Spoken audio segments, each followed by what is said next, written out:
नमस्कार, कोजागरी संवाद में आप सभी का स्वागत है।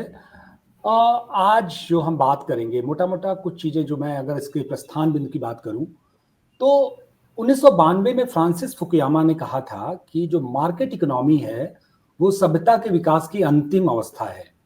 और उन्होंने कहा था कि इतिहास का अंत हो जाएगा और इसमें तमाम अंत होंगे, इसमें साहित्य, संस्कृत और दूसरी बहुत सी चीज़ों का अंत होगा। इसी कड़ी में मैं एक दूसरा जो प्रस्थान बिंदु है कि हम समाजवाद की चर्चा करते हैं। समाजवाद एक पुरानी अवधारणा है और सर्वे भवन्तु सुखिनः सर्वे सन्तु निरामया की पुरानी अवधारणा है। लोगों का ये मानना है कि सभी लोग सुखी रहें, ये पुराना सपना है लोगों का। एक दौर ऐसा आया कि उत्पादन और वितरण के साधनों में जैसे जैसे बदलाव हुआ, दुनिया में ऐसा लगने लगा कि अब जो है वो समाजवाद पूरी दुनिया पे छा रहा है। खासकर कोल्ड वॉर की जो स्थिति थी, उस समय ऐसा लगता था कि सोवियत संघ और चाइना के नेतृत्व में धीरे धीरे पूरी दुनिया की तरफ समाजवाद बढ़ रहा है।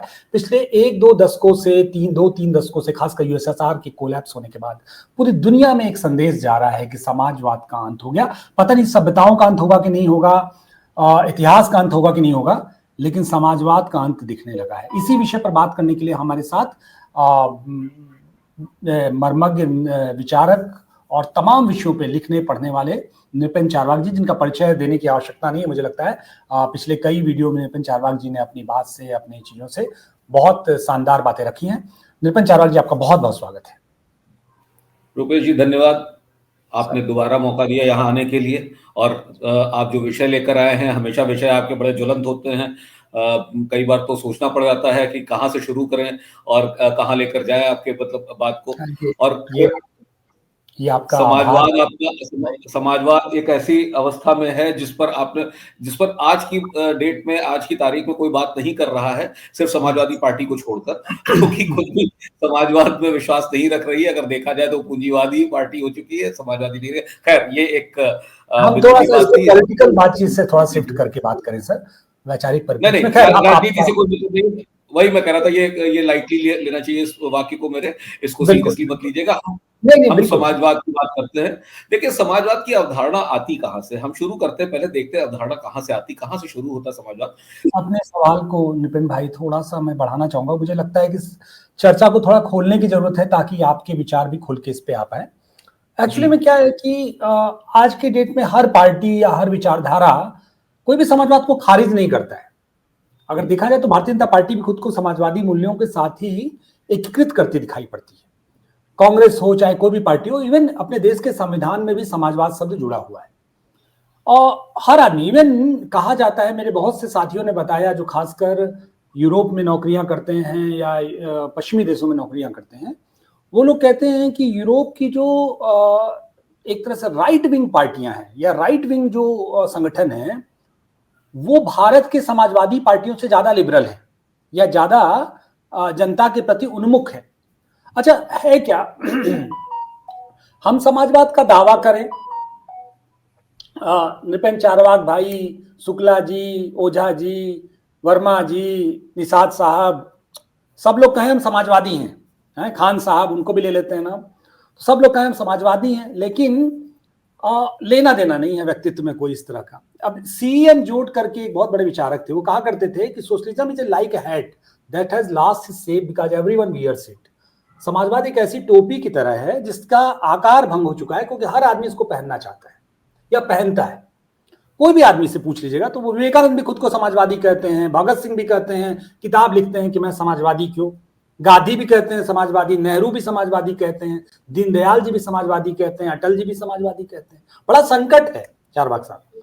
आप चूंकि आप तो मैं अक्सर आपको सुनता हूं, आपकी बातें लिखता हूं, मैं इसको इस तरह से, इस बात को इधर खोलना चाहता हूं, इस चीज को समझना चाहता हूं कि समाजवाद को कोई खारिज नहीं कर सकता। अरविंद केजरीवाल की भी अगर पॉलिसी की स्टडी कीजिए तो समाजवादी ही है। ये फ्री बीच क्या है, समाजवादी ही है। बाकी आप वेस्ट दक्षिण की पार्टियों को देखेंगे तो उनका भी पूरा मॉडल समाजवादी ही है। अब संकट क्या है कि पूरी दुनिया में, लेकिन सब अपने आप को, मतलब फिर दूसरी जगह पे देखा जाए तो फासिस्ट भी है। फासिस्ट इसलिए है क्योंकि जो उनका लिबरल वैल्यू है वो खत्म हो रहा है, खासकर आइडेंटिटी को लेके, जो सांस्कृतिक राष्ट्रवाद की अवधारणा है, जो दूसरी तरह की चीजें हैं। और मैं इसको ये समझना चाह रहा हूँ, जब मैं कह रहा हूँ कि समाजवाद पूरी दुनिया में खत्म हो रहा है, तो मैं उस वैज्ञानिक समाजवाद की बात कर रहा हूं जिसमें पूंजी पे एक तरह से मजदूरों का प्रभुत्व होगा, क्योंकि दुनिया में जाहिर सी बात है एक निर्णायक दौर रहा है, हमेशा पूंजी पे, उत्पादन और वितरण के साधनों पे हमेशा प्रभुत्व बदलता रहा है। जैसे आप बहुत पुराने समय में देखेंगे तो लोग खेती वेती करते थे घर में, एक ही गांव में लोग क्या करते थे कि जूता बना लेते थे, चप्पल बना लेते थे, लोहे का सामान बना लेते थे, खेती कर लेते थे। इसका मतलब जो भी प्रोडक्शन हो रहा था उस प्रोडक्शन के रिसोर्स पे लेबर का कब्जा था, माने जो करेगा वो उसको उत्पादन कर देगा। उसके बाद क्या हुआ, कैपिटल का कब्जा हो गया। एक छत के नीचे हमारे पास पैसा है, चारवाक साहब के पास पैसा है, चारवाक साहब ने 100 मोची रख दिया और कहा कि तुम लोग बैठ के बनाओ, हम तुम्हारी पूरी व्यवस्था करेंगे और जो तुम्हारा माल होगा उस माल को हम मार्केट में बेचेंगे। तो ये तरीका हो गया। उसके बाद क्या हुआ, अब क्या हुआ, फिर एक समय आया 1917 में रूस में बोल्शेविक क्रांति हुई। वहां पे क्या हुआ कि श्रम और पूंजी दोनों का कब्जा हो गया।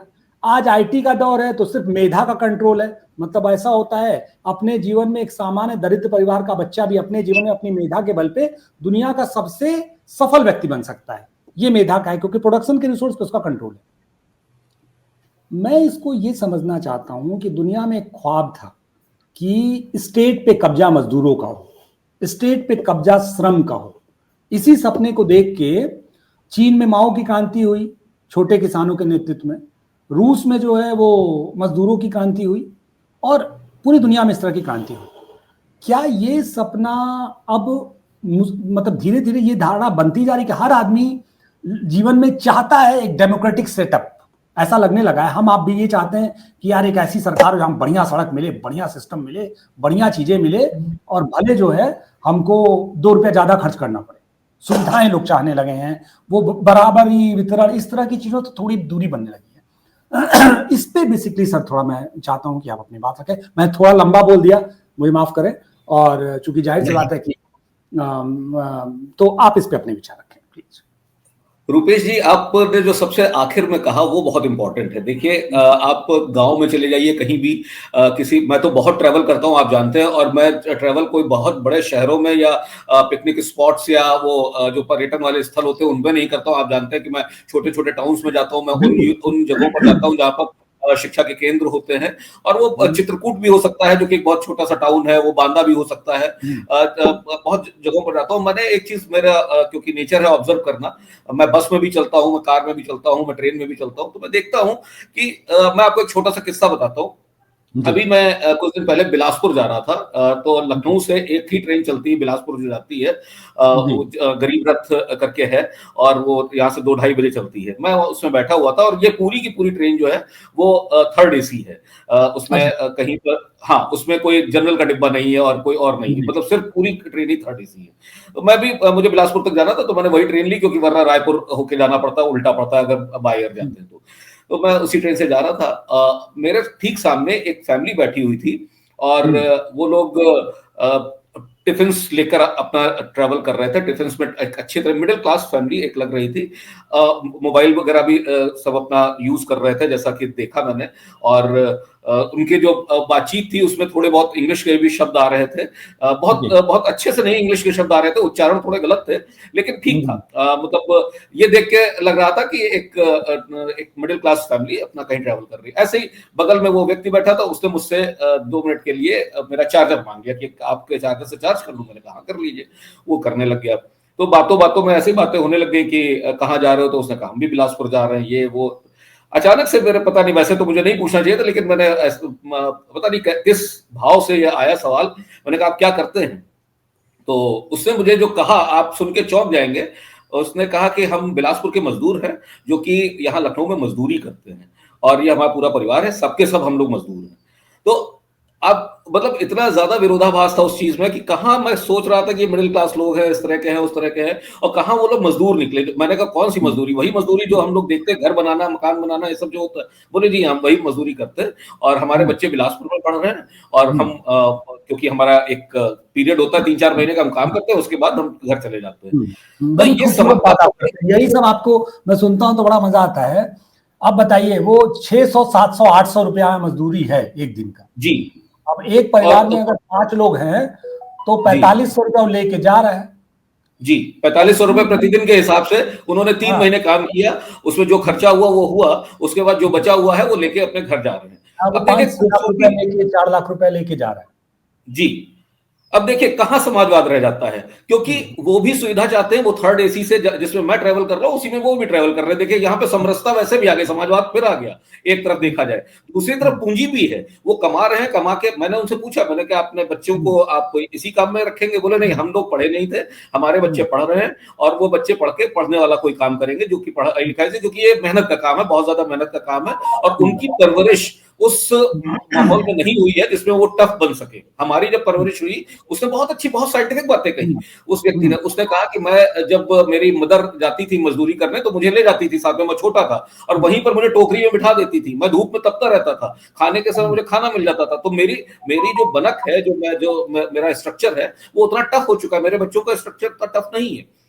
तो जब आप जो बातें कह रहे थे, हर आदमी 2 रुपए ज्यादा देकर सुविधाएं चाहता है। क्यों सुविधाएं चाहता है? जिस समय समाजवाद की बात करते हैं, उस समाजवाद की जब क्रांतियों से समाजवाद पैदा हुआ था, आप 1917 की बात कर रहे हैं, माओ की बात कर रहे हैं, या उससे पहले की जब हम बात करते हैं, एक जब जब 18वीं सदी के बाद 19वीं सदी में हम आ रहे थे, एक्चुअल में समाजवाद की व्यवस्था तभी से चालू हुई, मतलब दुनिया के विभिन्न देशों में, सब जगह तो नहीं। तो वो इसलिए समाजवाद की जरूरत इसलिए पड़ी क्योंकि धीरे धीरे लोगों को ये लगने लग गया, जो नूवो रीश, जो नए रिच थे, नूवो रीश उसको कहते हैं जो नए नए पैसे वाले होते हैं, जिन्होंने औद्योगिक क्रांतियों में या बड़ी बड़ी जमीनों की वजह से या नए उद्योग स्थापित करके जो पैसा उन्होंने, जिन लोगों ने के पास आ गया था, तो और वो लोग पैसा बहुत सारा इकट्ठा किए हुए थे, वो डिस्ट्रीब्यूट नहीं करते थे, पैसे को यूज नहीं होने देते थे इकोनॉमी में। तब उस समय ये जो डिसबैलेंस बन गया था कि एक तरफ बहुत गरीब, एक तरफ बहुत अमीर, और बीच में कोई मिडिल क्लास नहीं थी। आज की डेट में मिडिल क्लास बहुत बड़ा वर्ग हो गया है। तो समाजवाद की जो अवधारणा है वो मिडिल क्लास ऑटोमेटिक खत्म कर देता है, क्योंकि उसको सब कुछ अच्छी चीजें चाहिए। लोअर क्लास जब बहुत बड़ी बात आप कह रहे हैं। एक्चुअली में मुझे लगता है, मैं भी शायद ये एक बड़ी वजह है। मरहूम सुब्रत राय जी सहारा के जो मालिक हुआ करते थे, वो कहा करते थे कि पूंजी से सामूहिक भौतिकवाद आएगा। और ये सामूहिक भौतिकवाद जो है, जो वो समाजवाद है, मैं कोई नोट्स नहीं कर रहा हूँ किसी को, किसी पूंजीपति को कोई ये ना कहे कि बैठ के कार्यक्रम पूरा इसी तरह का है। तो फिलहाल क्या है स्थिति कि आप बड़ी जबरदस्त बात कर रहे हैं कि जो नया मध्य वर्ग आया है, इसके लिए अच्छा मैं बताऊं नितिन भाई कि जब मैं छोटा, मतलब यूनिवर्सिटी में था, तो ढेर सारी ऐसी किताबें बिका करती थी, और बहुत बड़ी, मतलब हम लोग तो उस पीढ़ी के लोग हैं जब वो रादुगा प्रकाशन मास्को की किताबें, जी और जी वो ट्रकों में बिकती थी, उनके वैन्स आती थी, ट्रक आते थे, उनमें बहुत अच्छी अच्छी किताबें बिका करती थी। हम सभी नॉस्टैल्जिक हैं उन किताबों को लेके। और मुझे लगता जी है हाँ, कि यूनिवर्सिटीज में वो लाइब्रेरी लगती थी, बहुत सस्ती किताबें होती थी, मतलब इतना कि उसको बहुत बेच सस्ती के होती अपनी थी। जगह कबाड़ में बेच के पैसे निकाल देंगे, उतनी सस्ती होती थी। तो ढेर सारी मैंने किताबें हम उसमें लोग से बहुत किताब, मैं बड़े बड़े जो राइटर्स रहे हैं जिनको कि मतलब अनुवादित उनका मैंने जो पढ़ा है, जो लियो टॉल्स्टॉय वगैरह थे, दोस्तोयेव्स्की, ये सब मैंने उन्हीं किताबों से वहीं से मैंने पढ़ा, क्योंकि मुझे तब तो नाम भी नहीं मालूम थे, लेकिन हम ले आते थे। और उनकी स्टोरी बुक्स भी बड़ी अच्छी होती थी, उनकी फैंटेसीज वहां पर बड़े अच्छे अच्छे वो अजदहे कहा जाता था, उसमें एक ड्रैगन होता था जिसको कहते थे अजदहा आ गया था। बलूत के वृक्ष होते थे, बलूत के पेड़ होते थे, जिसको कि एक बहुत बलशाली व्यक्ति पूरा का पूरा पेड़ ही उखाड़ के फेंक देता था। तो बड़े अच्छी स्टोरीज है, याद है मुझे, और ये सब चीजें क्योंकि पढ़ने आपने का ये शौक सब रहा है। पढ़ी है, देखा और पढ़ा, मतलब तमाम चीजें। अब आप वो चेतन भगत पढ़ते होंगे। अब तो मार्केट बदल गया, बाजार आ गया। नहीं, अब तो अभी चेतन आपको भगत नहीं पढ़ रहा हूँ, विजय एक्चुअली मेरा, दत्ता, आप चेतन जानते हैं, भगत। नहीं, मेरा मेरा टेस्ट थोड़ा सा वेरीड है। मैं हम्म, थोड़ा सा एक्चुअली आजकल एक किताब पर काम कर रहा हूँ, आजकल मैं लिख रहा हूँ भारत एक हम्म, अनंत यात्रा। मैंने हम्म, शीर्षक तो पहले सोच लिया, लिखना अभी शुरू किया है। और हम्म, उसके लिए थोड़े से जो अपने ऐतिहासिक फैक्ट्स हैं उनको ठीक हम्म, करने के लिए कुछ किताबें पढ़नी पड़ रही है, चाहे दर्शन से लेके हो, चाहे धर्म से लेके हो, चाहे इतिहास से हम्म, रिलेटेड हो, क्योंकि उसको अब मुझे एक संग्रह टाइप का बनाना है, एक जो बिल्कुल आम बिल्कुल आदमी ठीक है। भारत को समझना चाहता है, जिसको नहीं मालूम, कंफ्यूज्ड है। जैसे आपको एक छोटा सा स्टोरी बताता हूँ, इसको फिर समाजवाद से भी जोड़ेंगे हम। मैं अभी कुछ दिन पहले इलाहाबाद जा रहा था, और हमारे ड्राइवर साहब हैं जिनका नाम है बाबा खान। तो वो वैसे तो धर्म पर वो कभी कोई बात नहीं करते, लेकिन उस दिन पता नहीं क्या बात हुई, तो रास्ते में बहुत सारे सड़क बन रही थी। ये कुंभ से करीब 6 महीने पहले की बात है, महाकुंभ होने से पहले। तो ये रायबरेली से इलाहाबाद के बीच की सड़क बन रही, अंडर कंस्ट्रक्शन, उसको ठीक किया जा रहा था। वहां पर रास्ते में जो दुकानें थी, तो उनके जो सड़क के काफी पास आ गई थी, वो तोड़ दी गई थी। तो उन्होंने कहा देखिए, ये यहाँ पर मस्जिद भी थी, यहाँ पर ये भी तोड़ दिया गया, वो भी। उनका दर्द मुझे समझ में आ रहा था। तो मैंने कहा आप उसकी चिंता मत करिए, जब सड़कें चौड़ी होती तो मंदिर मस्जिद कुछ नहीं देखा जाता, और वो सब तोड़ा जाता है, क्योंकि ये कानून में लिखा हुआ है कि ये सब जो भी चीजें आएंगी, आप सड़क को इंक्रोच करके कुछ नहीं बना सकते। फिर उन्होंने कहा अरे नहीं भाई, अब तो सब सनातन धर्म है, सनातन धर्म है। तो मैंने कहा सनातन धर्म है, सनातन धर्म बार बार आप क्यों कह रहे हैं? तो उन्होंने कहा कि अब तो सब सनातन हुआ जा रहा है, हिंदू तो खत्म हुआ जा रहा है, अब तो सनातन हुए जा रहे हैं हिंदू। तो मैंने कहा कि मैंने कहा आपको सनातन का मतलब मालूम है, आप जो ये कह रहे हैं? तो उन्होंने कहा नहीं, सनातन का मतलब नहीं मालूम। सनातन का मतलब ये मालूम है कि जो मुसलमानों को दबाए और जो जय श्री राम करे, और वो मतलब उनकी आग जो थी वो निकल रही थी काफी ज्यादा। मैंने कहा सनातन का सिंपल मीनिंग होता है जिसका आदि ना हो, जिसका अंत ना हो, जो कहीं से शुरू ना हुआ हो, जो जो नैसर्गिक हो। बिल्कुल ठीक। तो मैं आपको बताऊं, मेरे बहुत से कॉमरेड मित्र जो हैं वो ये जानते हैं, यद्यप मैं गोरखपुर में रहता नहीं हूँ, लेकिन गोरखपुर मेरा मतलब एक तरह से जन्मभूमि है, तो लोगों को ये अंदाजा लगता है कि मैं गोरखपुर से हूँ। ढेर सारे मित्र जो कॉमरेड मित्र हैं मुझे फोन करके कहते हैं कि फलाना किताब जो है वो सामान्य तौर पर उपलब्ध नहीं है गीता प्रेस में, वहां से आप जब जाइएगा तो मंगा लीजिएगा। इधर पिछले 4-5-7 सालों में ये ट्रेंड बहुत बढ़ा है, गीता प्रेस वाली किताबें बहुत बढ़ी है। तो मैं एक बार गया भी था गीता प्रेस, तो मैंने उन लोगों से कहा कि मैंने कहा उन लोगों से कि आप जो है यूनिवर्सिटीज में क्यों नहीं या बाकी जगहों पे क्यों नहीं ये लगाते हैं। तो जैसे राधुका प्रकाशन वाले बेचते थे, वैसे आप लोग को बेचना चाहिए। हालांकि उन लोग के यहाँ इतना डिमांड होता है कि उनको जरूरत ही नहीं है, वो करोड़ों प्रतियां छापते हैं, उनके यहाँ डिमांड तो बहुत स्वाभाविक डिमांड है। तो एक पैटर्न तो बदला है, लेकिन हम अपने मूल मुद्दे की ओर चले सर। ये मैं वही आ रहा था अपने मूल मुद्दे की ओर। देखिए रुपेश जी, समाजवाद जरूरी था। समाजवाद अपनी ही समाजवाद एक्चुअल में देखा जाए, आपने शुरू में ये कहा भी था कि लेबर, श्रम शक्ति वाला व्यक्ति, उन सबको बराबरी देने का था। तो लेबर क्लास जो है धीरे धीरे मैकेनाइज्ड होती जा रही है। अब वो बहुत सारी चीजें, हमारी जो टेक्निकल टूल्स हैं वो हमें मिल चुके हैं। अब हमें बहुत कम लेबर की जरूरत पड़ती है। आप किसी भी कंस्ट्रक्शन में भी देख लीजिए, वहां पर भी सब ऑटोमेट हो चुका है, बहुत सारी चीजें वैसी हो गई। तो और वही लेबर क्लास जो थी, वही जो क्लास थी, धीरे धीरे पैसा आते आते वो मिडिल क्लास में कन्वर्ट हो गई। वही जो खेती करते थे, उनके बच्चे पढ़ गए, उन्होंने नौकरियां कर ली और वो मिडिल क्लास हो गए। तो वो जो क्लास, जैसे जैसे क्लासेस चेंज हुई वैसे ही वाद चेंज हो गया। समाजवाद से वो मिडिल क्लासवाद आ गया। मिडिल क्लासवाद जो है उसकी हमेशा इच्छा रहती है कि मैं नीचे न गिरूं, मैं नीचे न जाऊं, मैं गरीब तबके में न हूं, और मैं ऊपर की तरफ उछलूं, मैं बड़े बड़े काम करूं, मैं बड़ी बड़ी जगहों पर जाऊं। आज की डेट में जैसे आपने देखा होगा कि मिडिल क्लास जिसके बाद थोड़ा पैसा आ जाता है वो विदेशों के चक्कर काटने लग जाता है। वो फेसबुक पर, इंस्टा पर तुरंत विदेश, हिंदुस्तान में इतना है घूमने को, लेकिन वो विदेश बहुत घूमने जाता है। आपकी आवाज नहीं आ रही रुपेश जी, आपने म्यूट कर रखा है शायद। सॉरी, कह रहे हैं बहुत लोग जा रहे हैं जी हाँ, इधर, जो तो है अच्छी बात है, ये जाने वालों की संख्या बहुत बढ़। ये अच्छी बात है। देखिए पर्यटन अपने आप में एक उद्यम है, एक अपॉर्चुनिटी है। बिल्कुल जाना चाहिए, ट्रैवल करना चाहिए। ट्रैवल करने से बहुत ज्ञान बढ़ता है, बहुत सारी चीजें ऑब्जर्व करते हैं, आप देखते हैं, दैट इज गुड।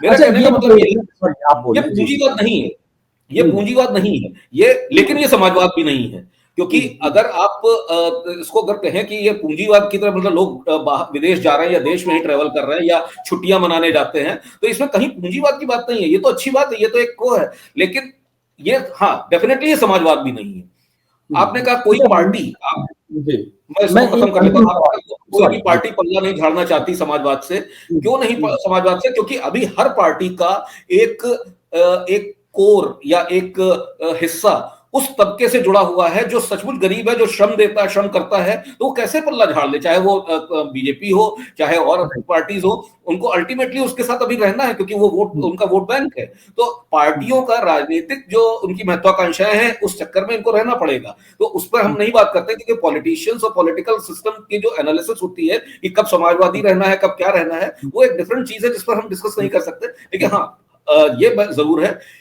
शरीर है, सुविधाएं चाहिए, और हम अपने बच्चों को अच्छी चीजें देना चाहते हैं, तो समाजवाद नहीं चल पाएगा उस तरीके से। समाजवाद में तो ये होता था कि जो इलेक्ट्रिसिटी आपको मिल रही उतनी ही दूसरे को मिलेगी, तो आप एसी नहीं चला सकते तो गर्मी में बैठिए, तो ये सब चीजें अब नहीं चलती। बहुत बहुत सुंदर बात है। आपने कहा कि मजदूरों का भी जो पूरा स्वरूप है वो बदल गया।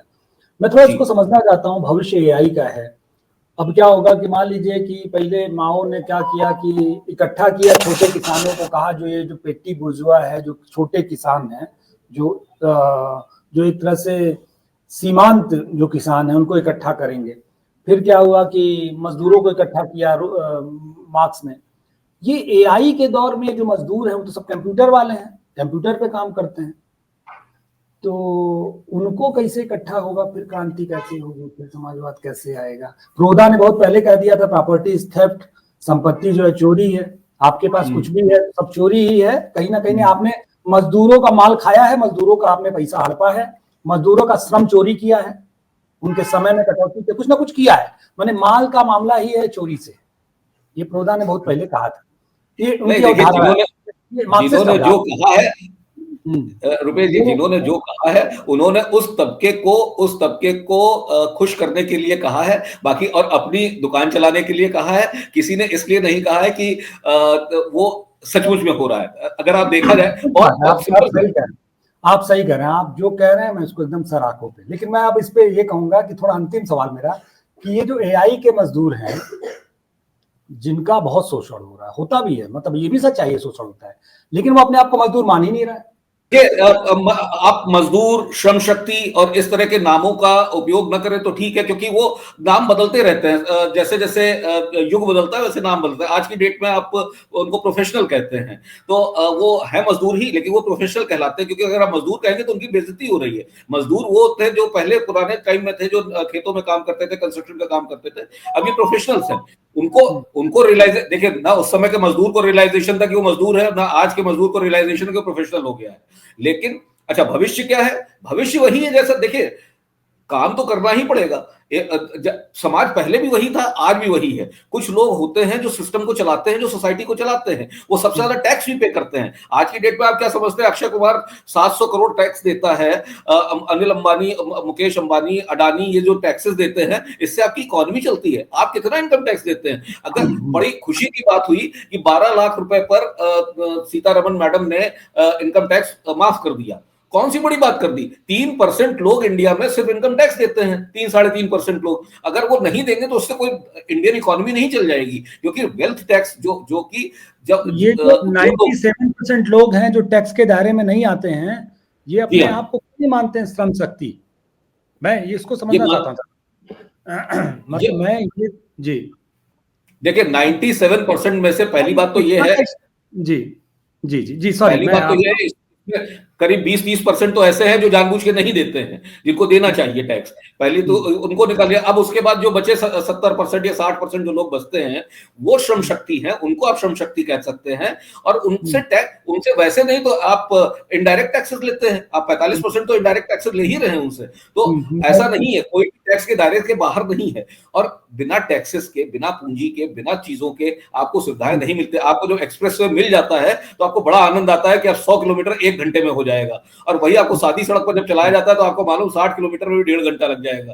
तो अब चीजें चेंज हो रही हैं, अब दुनिया चेंज हो रही है। समाजवाद का अंत होना था, ये अपने कहते हैं ना, अपनी मृत्यु खुद मरना, ये वही है। आगे चलकर हो सकता है पूंजीवाद भी मर जाए, हो सकता है मेधा का कब्जा हो जाए, हो सकता है मेधा से आगे चलकर जब एआई और उस पर आ जाए तो हमारे पास कुछ और नई चीज हो। ये कुछ नहीं कहा जा सकता कि हम आज जो चल रहा है वो परमानेंट है। जो जब लेकिन समाजवाद रेलेवेंट रहेगा, आप ये कह रहे हैं?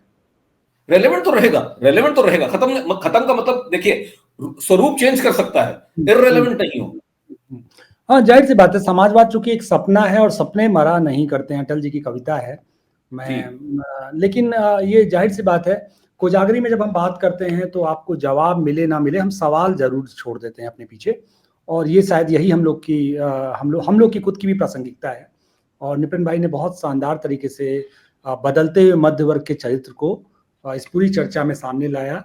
और इसको पकड़ने कर जाहिर सी बात है, इस पूरे सवाल को हम एक तरह से नया प्रस्थान बिंदु मिलता है इन सारी बातचीत से, और शायद हम इस बातचीत को आगे लेके बढ़ सकते हैं। नितिन भाई, आपने ज्वाइन किया, इतनी शानदार बातचीत की और बहुत बढ़िया इस चर्चा को आगे बढ़ाया। आपका बहुत बहुत आभार, बहुत बहुत धन्यवाद। नमस्कार। Thank you Rupesh ji, thank you.